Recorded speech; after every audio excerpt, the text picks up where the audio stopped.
देर के बाद मेरी ना ना करने पर भी वह नहीं माना। कुछ देर के बाद मैंने भी कोई विरोध नहीं किया, क्योंकि मुझे भी अब अच्छा लगने लगा था। अब वह समझ गया कि मेरा ऊपरी मन से ना है और अंदर से हाँ ही है। नहीं तो अब तक मैं विरोध करके उसे मना कर देती और गुस्से में यहाँ से उसे भगा देती है। मेरी ना के बराबर मना करने पर वह समझ गया। फिर उसने, कहाँ, अंदर चलते हैं? मैंने इशारे में हाँ कहा। इसके बाद कमल और मैंने काम को शुरू कर दिया। हेलो दोस्तों, आज की इस कहानी में आप सभी का स्वागत है। मेरा नाम कल्पना है और मैं कुछ दिनों के बाद ही मैं 22 साल की हो जाऊंगी और मैं उत्तर प्रदेश के रहने वाली हूँ। मेरे परिवार में 4 सदस्य हैं, जिसमें मैं और भैया, मम्मी और पापा हैं। भैया वेस्ट बंगाल के एक कंपनी में जॉब करता है। मैं एक मासूम सी दिखने वाली एक लड़की डिश की हूँ। यह बात 8 साल पुरानी है। उस समय मैं 14 या 15 साल की थी। मैं अपनी कॉलेज की सहेलियों के साथ रहकर वह सब के बारे में बहुत सारी बातें जानने लग गई थी, लेकिन मुझे ऐसा कोई मिला नहीं जिसके साथ मैं ये सब कर सकूं। एक दिन की बात है, घर पर दादाजी की तबीयत खराब थी, तो अचानक पापा और मम्मी दोनों कुछ दिन के लिए उन्हें देखने के लिए गांव गए और मैं घर में अकेली रह गई थी। मेरे दादाजी दादी जी दोनों गांव में रहते थे, इसीलिए कभी कभार पापा गांव जाते थे। लेकिन अचानक से दादाजी की तबीयत कुछ ज्यादा ही खराब हो गई, जिस वजह से आज मुझे घर में अकेले रहना पड़ा। शाम को मैं घर से मार्केट के लिए अकेले ही निकली। पापा ने मार्केट से सब्जियां लाने को कहते हुए वह दोनों चले गए, इसीलिए आज मुझे मार्केटिंग करने जाना होगा, बस वही लेने के लिए। मैं निकली थी, आते हुए कॉलेज का फ्रेंड कमल मिल गया और कहा, अरे कल्पना कैसी हो? मैंने कहा, बढ़िया हूँ, तुम यहाँ कैसे? कमल मेरे कॉलेज में ही पढ़ता है और मेरे से सीनियर क्लास का, एलडी डीडीए का है। वह दिखने में काफी हैंडसम है और उसकी पर्सनालिटी भी काफी हद तक बहुत ही सुंदर है और दिखने में भी काफी ज्यादा ही हैंडसम है। उसकी और मेरी अक्सर बातचीत होती रहती थी।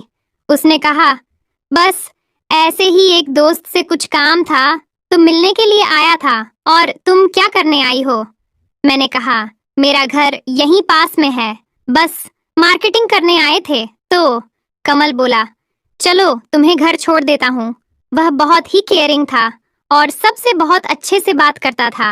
वह ऐसा ही था। तब मैंने कहा, नहीं, मैं चली जाऊंगी। उसने कहा, कोई बात नहीं, मैं छोड़ देता हूँ। फिर उसने मुझे राजी कर लिया कि वह घर तक तो छोड़ेगा ही और फिर चला जाएगा। मैं मन में सोचने लगी, इसी बहाने कुछ बात भी हो जाएगी। अब मैं उसकी बाइक पर बैठ गई और उसने मुझे घर छोड़ा तो मैंने कमल से कहा, घर के अंदर तक तो आओ। वह बोला, नहीं, फिर कभी आऊंगा। अब मैंने कहा, डरो नहीं, घर पर कोई नहीं है, मैं अकेली हूँ। दरअसल मेरे पापा से सब लोग बहुत डरते थे, क्योंकि वह बहुत ही गुस्सैल मिजाज के थे। उनके इस मिजाज से लगभग हर कोई डरता था और कोई भी मुझसे बात करने से डरता था। कमल को भी मेरे पापा के बारे में भली भांति पता था। मेरी बात सुनकर वह मुस्कुराते हुए अंदर आया। मैंने कहा, क्या खाओगे? उसने कहा, कुछ नहीं। मैंने उससे कहा, मैं चाय बना रही हूँ। उसने कहा कि उसे बाथरूम जाना है। मैंने उसे जगह बता दी। वह फ्रेश होने चला गया।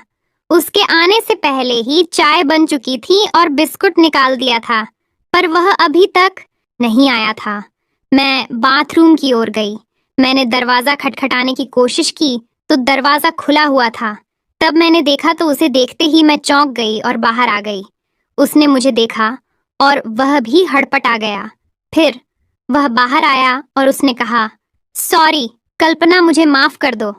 उसने मेरा हाथ पकड़ा और कहा, यह बात तुम किसी को मत बताना। मैं तुम्हारे बाथरूम में तुम्हारे कपड़ों के साथ क्या कर रहा था? मैंने कहा, तुम्हें शर्म आनी चाहिए। वह बोला, कल्पना, मैं तुम्हें पसंद करता हूँ, कृपया मुझे माफ कर दो। मैंने कहा, ठीक है, कोई बात नहीं, तुम चाय पियो। चाय पीकर कमल मुझसे बोला, कल्पना, एक सवाल है। मैंने कहा, हाँ बोलो। वह बोला, कल्पना, मैं तुम्हें पसंद करता हूँ। उसकी बात सुनकर मैंने कहा, कहाँ? क्या कमल ने मुझे इतना बोलकर पकड़ लिया? मैंने उसे धक्का देकर कहा, यह सब क्या है? अचानक से उसके इस बदले व्यवहार से मैं सहम सी गई। मुझे उसकी बातों पर यकीन नहीं हो रहा था, क्योंकि वह सबसे स्मार्ट दिखने वाला लड़का था और मैं एक मासूम सी लड़की। मुझे बिल्कुल भी यकीन नहीं हो रहा था कि वह मुझसे प्यार करता है, लेकिन वह अचानक से ऐसा कैसे कर रहा था? मैं एकदम से घबरा गई और उसी समय मैंने कहा, ये क्या कर रहे हो? उसने कहा, देखो, मैंने जब से तुमको पहली बार देखा है, तभी से मैं तुम्हें चाहता हूँ, लेकिन तुमसे कभी बोल नहीं सका। मैंने तुम्हारी सहेलियों से भी पता किया कि तुम्हारा कोई बॉयफ्रेंड भी नहीं है। और उसने कहा, मुझे तुम्हारी सहेली सुमन ने बताया कि तुम सब मूवी देखती हो। मैंने कहा, यह सब झूठ है। उसने कहा, मैं सब कुछ जान गया हूँ कल्पना, अब झूठ बोलने से कोई फायदा नहीं है। मुझे पता है तुम्हें भी इंटरेस्ट है, लेकिन तुम पता नहीं क्यों मना कर रही हो। कॉलेज के कुछ और लड़कियों को छोड़कर सभी के लड़के दोस्त हैं, तुम्हारा भी कोई दोस्त नहीं है।